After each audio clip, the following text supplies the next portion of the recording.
and welcome to the TADHack Orlando Online 2020 results. Enough from me. I've got all the sponsors in the background, including our partners, Opus Research. So Dan will be giving us the closing piece. What I'd like to do is to hand over to Joe to announce the winners of the Apidaze prizes. So each sponsor has $1,000 to award. So Joe, over to you. Okay, thanks, Alan. We decided this year to go with a sort of first, second, third prize.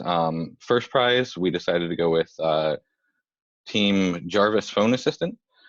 I feel like it's a product that could really help the market in general. It's an ongoing problem. People just aren't answering their phone anymore because of telemarketers and stuff. Second prize, we decided to go with Homeschool Helper. I'm sure this came up in the chat a couple of times.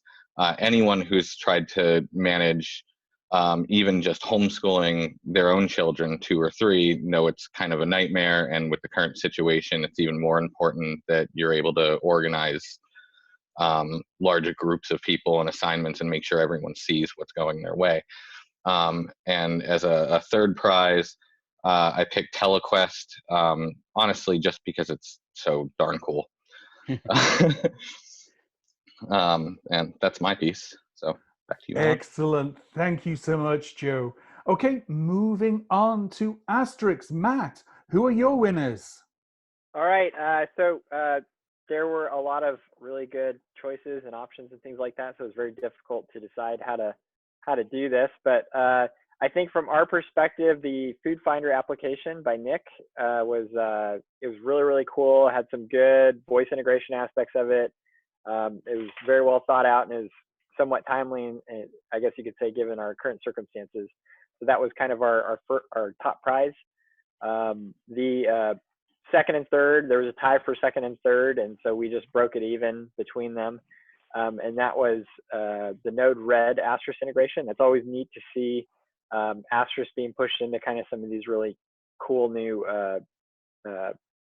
frontiers as far as like the newer programming languages, newer ways to do application development. So that was neat, as well as the TeleDoom application by Matt Williams. And that, it's always good to see a good classic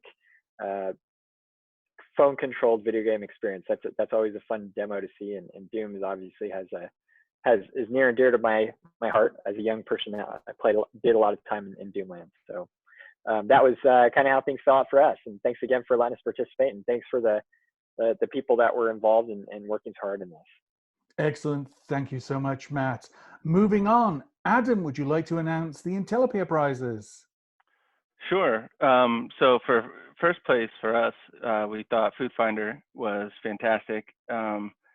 In this time, promoting local businesses and trying to keep everybody afloat was huge.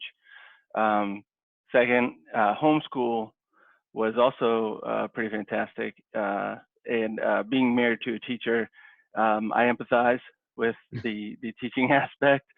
And we would not do that at our house because it would just be crazy. But and finally, TeleQuest, because I'm an old school D&D guy, and it kind of struck a chord for me. But what was really amazing to me was all the participants showing us stuff that we work in this stuff constantly, and the old adage of you can't see the forest through the trees sometimes. So learning something new and seeing what these guys bring to the table was awesome. So we really appreciate being part of this, and thank you. Excellent. Thank you so much, Adam. That was great.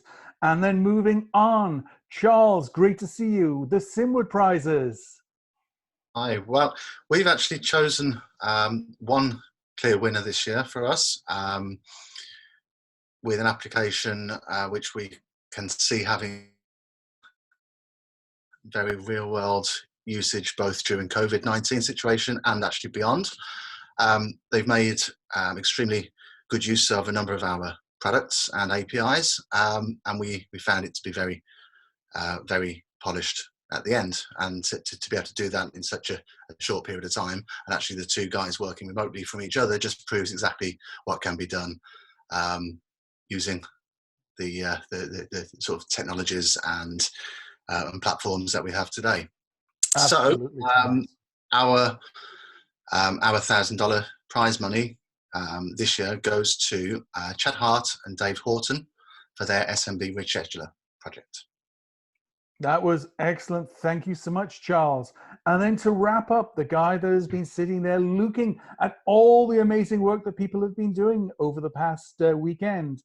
Dan, please, some closing thoughts. Thank you. And I can't thank you enough. And this goes to all sponsors and all participants.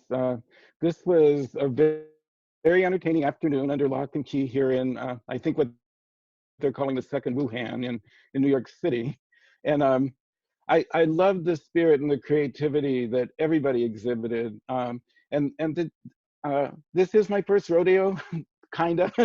Been doing this for 10 years, but the hacks just keep getting better and better. And just to reiterate what people were saying, there's real world value. And as much as it was tempting to sort of ground things in current events or something, I think the big issue is that there is lasting value for bringing this intelligence and actually hooks. You know, I was initially brought in because we were going to do more sort of chat body and conversational stuff, and that took place in spite of the fact that there wasn't a formal chatbot provider, and that we're learning that with the tools and the platform available, there's hooks into intelligence in the network to support the voice rec, to support the understanding of what people are saying or typing or texting, and perceiving the triggers that give this real world value long term